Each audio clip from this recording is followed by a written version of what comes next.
చాలా సంవత్సరాలు బట్టి ఈ పైరస్ అనే మహమ్మారిని ఆ బారిన పడ్డా మేమంతా ఎలా తప్పించుకోవాలి, ఎలా బయటపడాలి అని చాలా వర్రీ అవుతుండేవాళ్ళం.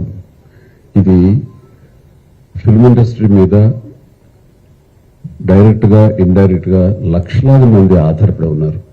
ఇది ఒక స్టార్స్తో, పెద్ద డైరెక్టర్లతో, పెద్ద నిర్మాలతో కాదు. ఇది ఒక లైట్ బాయ్ దగ్గర నుంచి, చిన్న మేకప్ మ్యాన్ దగ్గర నుంచి, థియేటర్స్ దగ్గర గేట్ కీపర్ దగ్గర నుంచి ప్రతి ఒక్కరు ఇండస్ట్రీ మీద ఆధారపడి ఉన్నారు. ఇంతమంది కష్టాన్ని ఒకడు అప్పనంగా వచ్చి దోచుకుంటుంటే, దౌర్జన్యంగా వాడు ఎదురు సవాళ్ళు విసురుతుంటే ఇది తట్టుకోలేని పరిస్థితి.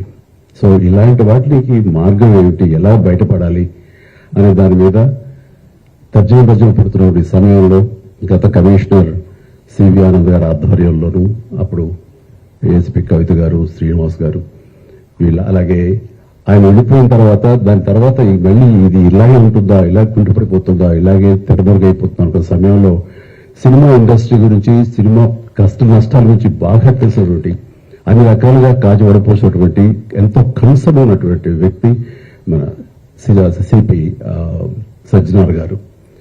ఆయన చూపించిన చొరవకి, ఆయన రెసిస్టెంట్ ట్రయల్స్ కి మిగతా ఆఫీసర్స్ అందరూ సహకరించిన దానికి ఈ రోజున ఎవడైతే ఛాలెంజ్, ఏ పైరేట్ అయితే కనుక ఛాలెంజ్ విసిరాడో గవర్నమెంట్ చూసుకోండి, అతన్ని ఈ రోజున పట్టుకోవడానికి వారు సహకరించారు.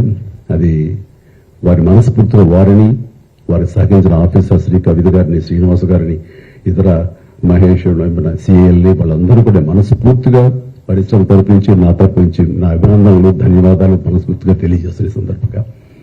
అండ్ ఆ తర్వాత ఇది ఇలాగే ఆగిపోకుండా కొనసాగే విధంగా పరిశ్రమ ఒక్కటిగా ఉంటూ, ఆ రోజు సినిమా తీసావు, రిలీజ్ అయిపోయింది కాబట్టి మన బాధ లేదు అనుకోకుండా ప్రతి ఒక్కరు కూడా ఇది మన పరిశ్రమ, ఇక్కడ ఎంతో లబ్ధి పొందాము, దీనివల్ల మనం అభివృద్ధిలోకి వచ్చాము, దీన్ని కాపాడవలసిన బాధ్యత మన అందరికీ ఉందని ఒక సంఘటితంగా ఒక్కటై పోలీసు వారిని ఆశ్రయించి వాళ్ళ సహకారం తీసుకుంటూ, వాళ్ళకి మనం కాంప్లిమెంట్ చేస్తూ ఇలా ఒకరొకరు సమయపరుచుకుంటే కనుక ఖచ్చితంగా ఇది ఏదో రోజుకి ఇది రూపు మాపడానికి మన ప్రయత్నం మనం చేయొచ్చు.